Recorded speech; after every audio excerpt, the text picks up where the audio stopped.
warahmatullahi wabarakatuh. Waalaikumsalam warahmatullahi wabarakatuh. Perkenalkan, nama saya Muslimah. Saya kompesnya di Perbankan Syariah dan memangku mata kuliah Lembaga Keuangan Syariah. Pada hari ini saya akan bahas tentang konsep Lembaga Keuangan Syariah.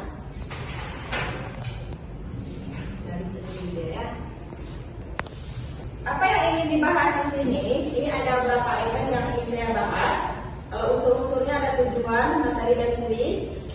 Item yang ingin saya bahas ini ada 6 item.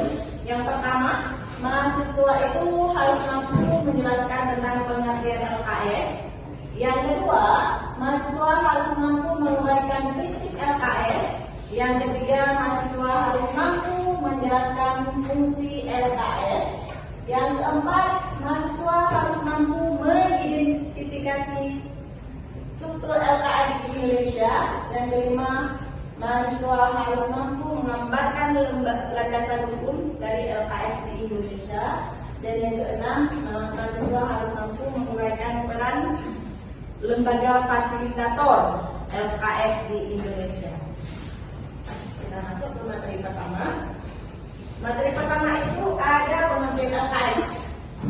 LKS itu Lembaga Keuangan Syariah. Kalian pernah lihat perbankan, pegadaian syariah. Kalau di desa itu ada PMPN ya. PMPN itu juga bagian dari Lembaga Keuangan Syariah. Selanjutnya apa lagi kalian bisa lihat? Koperasi syariah.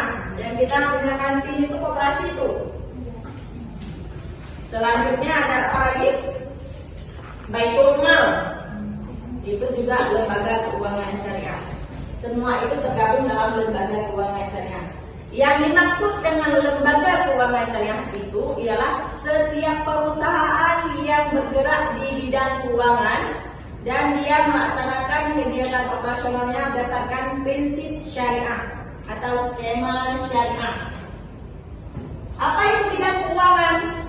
Jadi jangan digabungkan nanti keuangan, nanti ada lembaga-lembaga keuangan lainnya yang pemerintah punya ya, lembaga pajak itu nggak termasuk karena kita bahas ya nanti.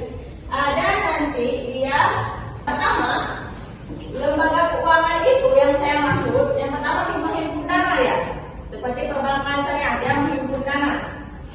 Selanjutnya dia juga menyalurkan dana untuk kebutuhan investasi, konsumsi ataupun distribusi barang atau jasa dengan skema syariah.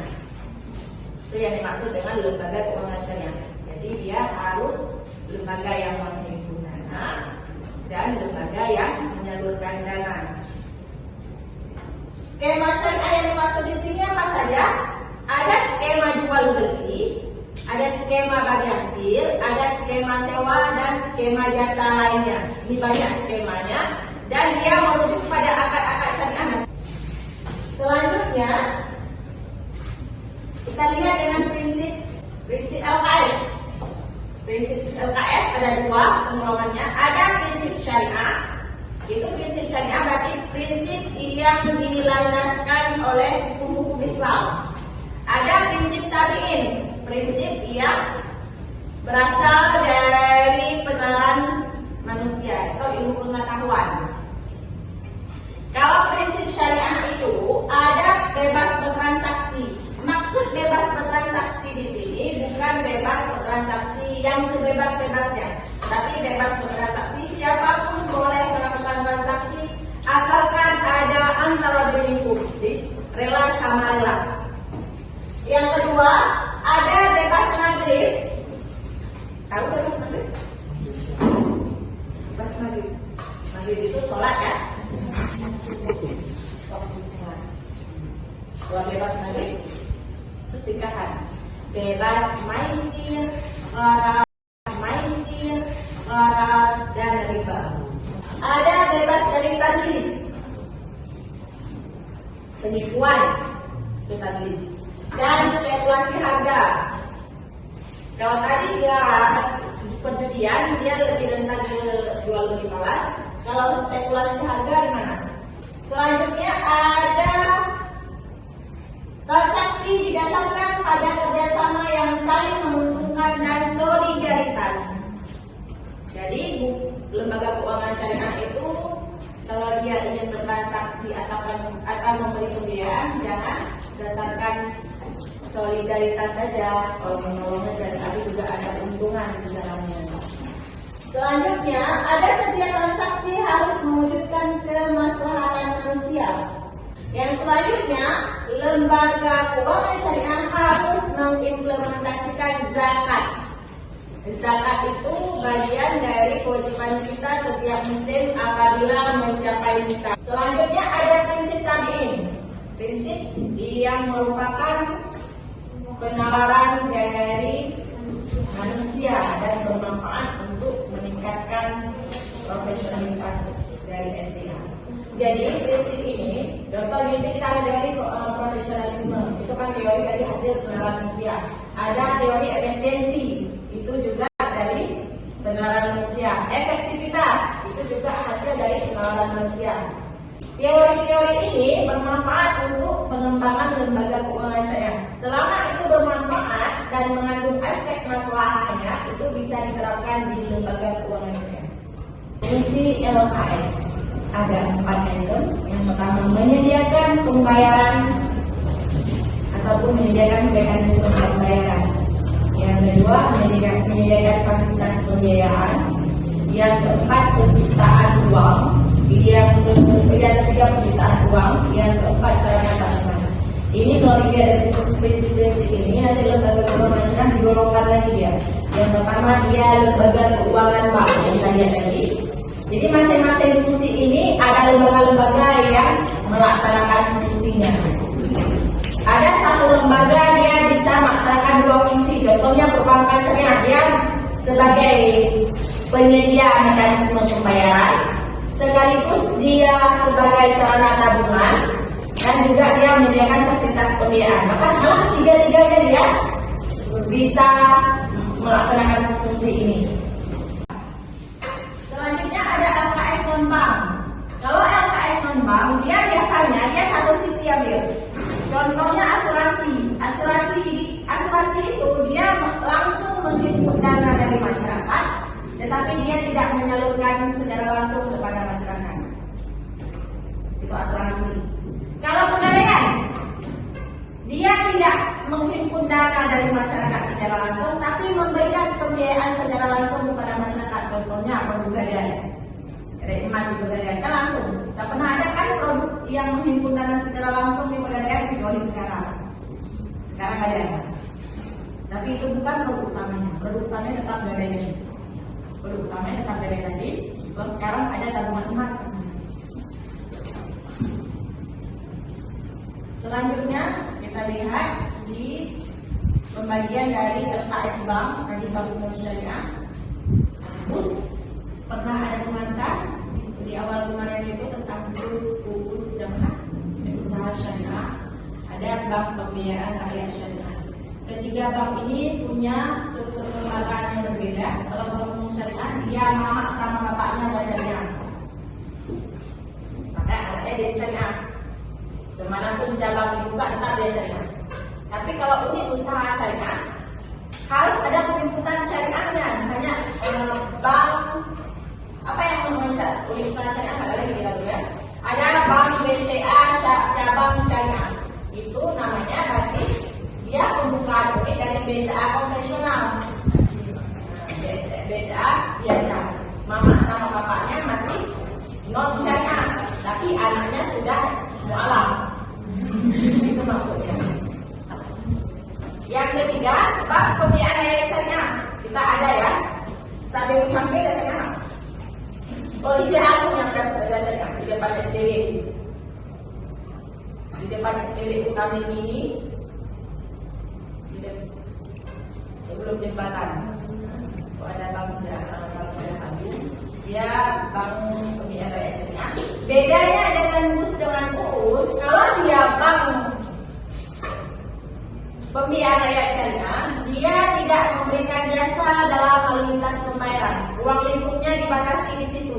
Dia tidak bisa keluar kota, dia nggak bisa mentransfer uang ke luar negeri, dia nggak bisa bergerak di bidang lintas pembayaran. Itu yang membedakan UUS, BUS dengan BPRS. Tapi kalau misalnya Bapak memberikan usahanya sama aja kegiatannya. Boleh aja memberikan jasa lintas pembayaran, tapi dia mamanya aja yang berbeda, mama sama ayahnya. Cuma mualafnya aja yang berbeda. Kita lihat di sini. Ini yang selanjutnya ada jenis-jenis lembaga keuangan syariah.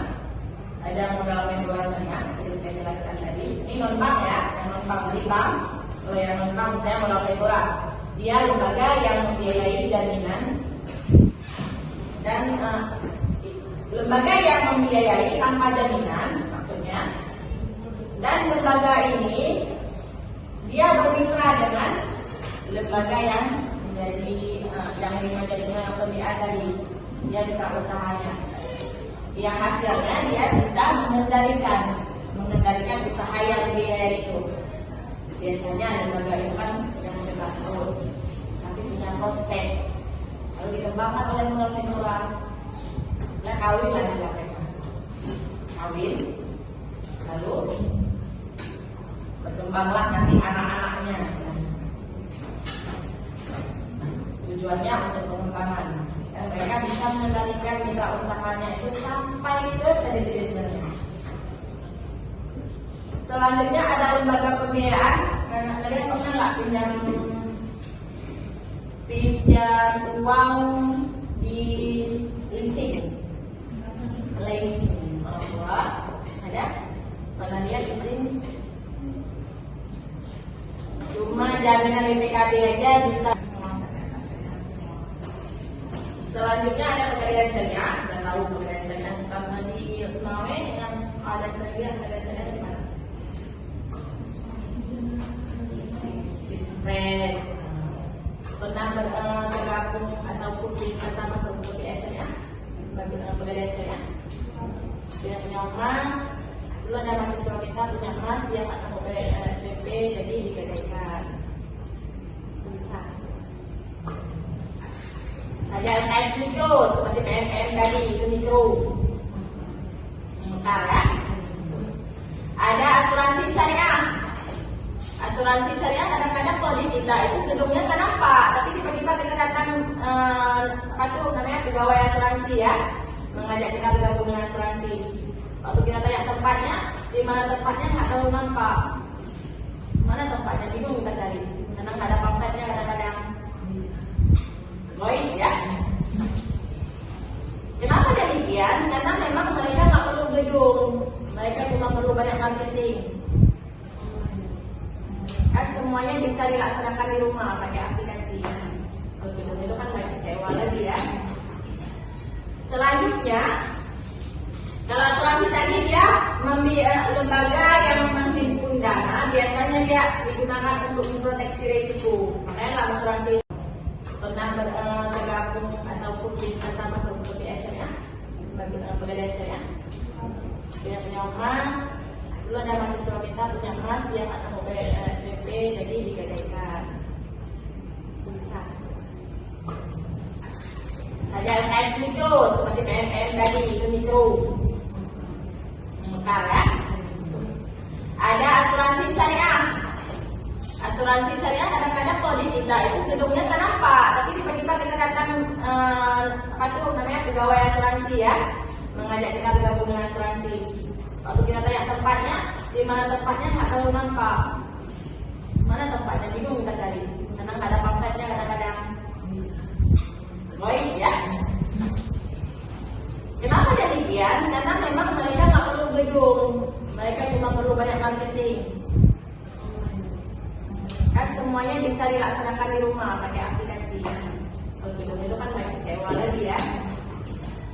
Selanjutnya, kalau asuransi tadi dia lembaga yang menghimpun dana, biasanya dia digunakan untuk memproteksi risiko. Makanya asuransi itu nanti ada asuransi jiwa, ada asuransi umum.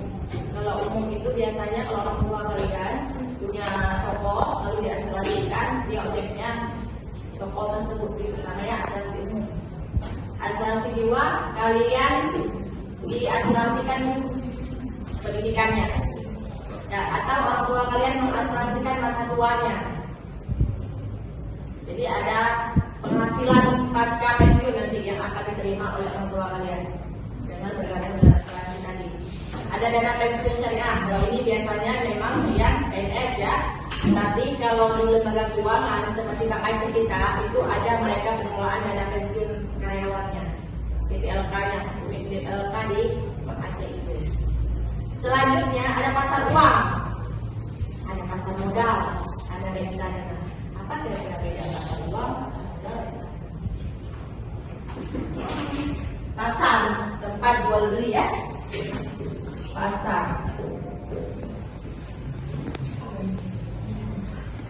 Pasar tempat jual beli, pasar uang tempat jual beli uang. Bukan seperti itu. Pasar uang itu tempat jual beli surat berharga jangka pendek. Biasanya pasar uang ini digunakan untuk memenuhi likuiditas dari perbankan syariah. Dalam perbankan syariah itu ada resiko yang paling ditakutkan, itu resiko likuiditas. Pada saat perbankan tidak bisa memenuhi kewajiban jangka pendeknya, misalnya tiba-tiba nasabah datang, saya mau tarik uang 1 miliar ini. Sementara di kasnya teller itu kadang-kadang tak sampai 1 miliar. Ini yang paling ditakutkan oleh perbankan. Makanya ada nanti pasar uang, dia jual beli surat berharga jangka pendek dan pencairannya itu sangat singkat waktunya, bisa 5 menit, bisa 3 menit, dan dengan media telepon bisa. Karena pasar di sini dia tidak ada wujudnya, abstrak wujudnya. Online semua ada di semua itu. Tapi ada aset yang menjadi jaminannya, misalnya yang dijual itu surat sertifikat deposito. Jadi ada uang yang didepositokan di perbankan tersebut. Atau yang dijual itu SBSN, surat berharga syariah negara. Saya pemerintah Aceh, dia buat jalan tol, jual surat berharga itu dibeli oleh masyarakat. Dan SBSN itu bisa dialihkan di pasar uang, dialihkan ke orang lain. Uang nih, saya belum bisa ambil yang di pemerintah, belum bisa cair di pemerintah, saya butuh uang sekarang. Jadi bisa dijual lebih. Kalau pasar modal dia yang dijual kalau ini jangka pendek, kalau pasar modal dia yang dijual surat berharga jangka panjang seperti saham, suku, obligasi, dan surat-surat jangka panjang lain. Kita akan kalian pahami nanti di semester 3 atau 5 ya. Selanjutnya ada reksadana. Reksadana ini bagian di pasar modal, tetapi reksadana ini dia menampung investasi yang jumlahnya kecil ataupun investor yang awam terhadap pasar modal. Udah bergabung di bursa efek pasar modal? Saya dari sekarang ya semester 1 bisa pernah pasar modal, kalian menjadi menjadi nasabahnya, kalau istilahnya jadi investor ya. Karena ini sangat menjanjikan, apalagi kalian ini kan yang berbankannya. Karena begitu banget, kalian kadang-kadang nggak jadi penganggur dulu. Kalau kalian udah terbiasa investasi, tinggal di perbankan aja potensi tunggu. Kalian nggak punya investasi sekarang, tinggal diputar punya uangnya, beli lagi instrumen lain. Jadi kalian nggak dikatakan pengangguran, tapi kalian pengusaha. Ya, jadi pengusaha itu keren.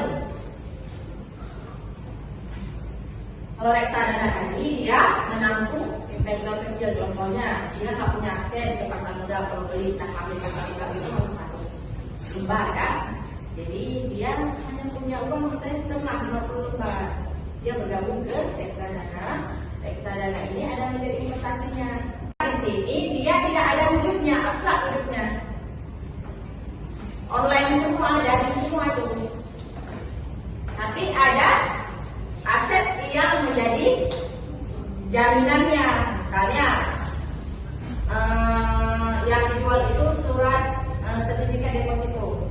Jadi ada uang yang didepositokan di perbankan tersebut.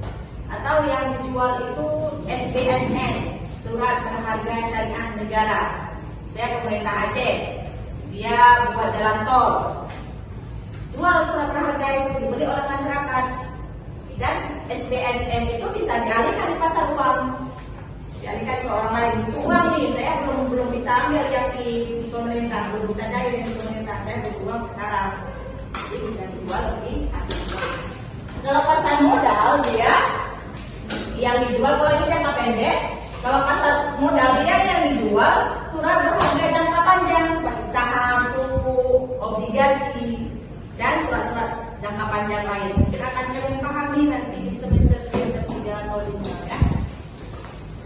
Selanjutnya ada reksadana.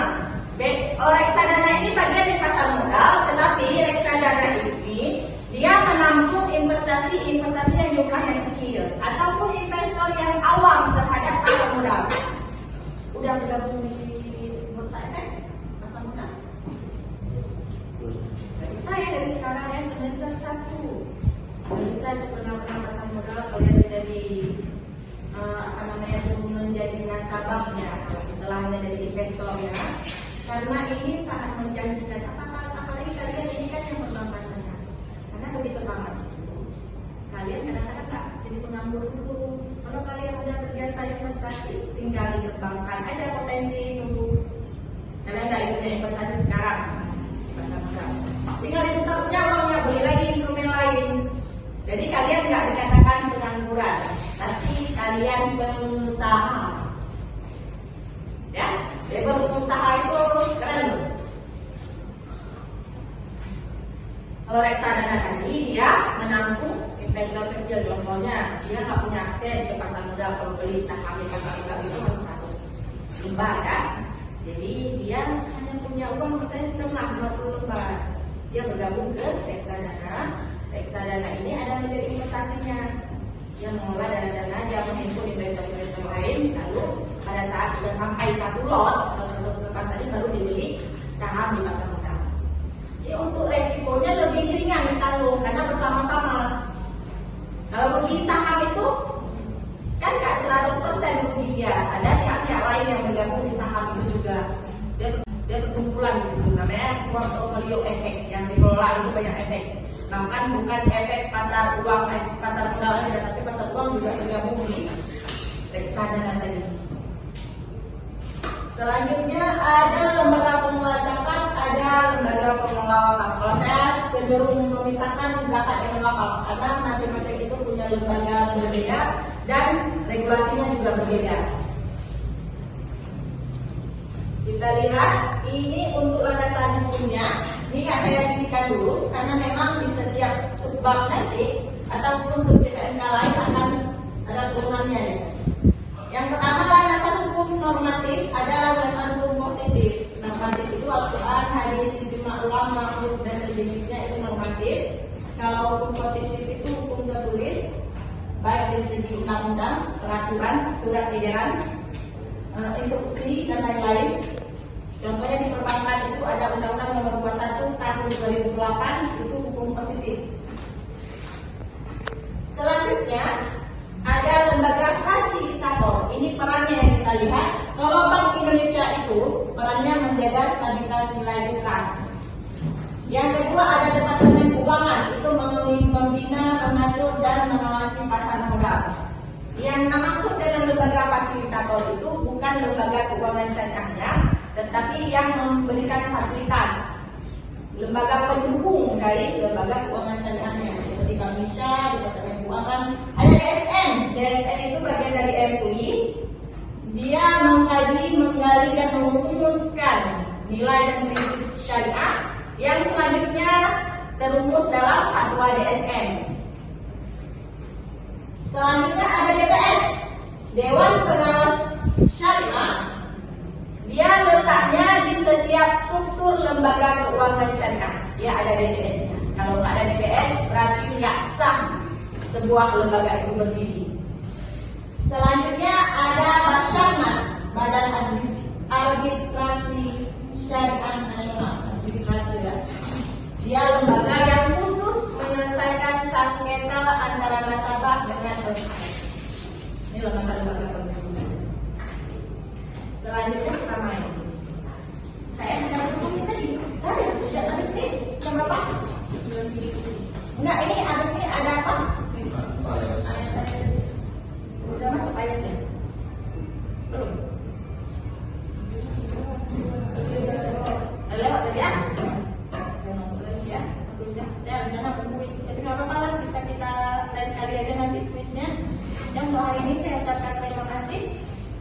Assalamualaikum warahmatullahi wabarakatuh. Waalaikumsalam.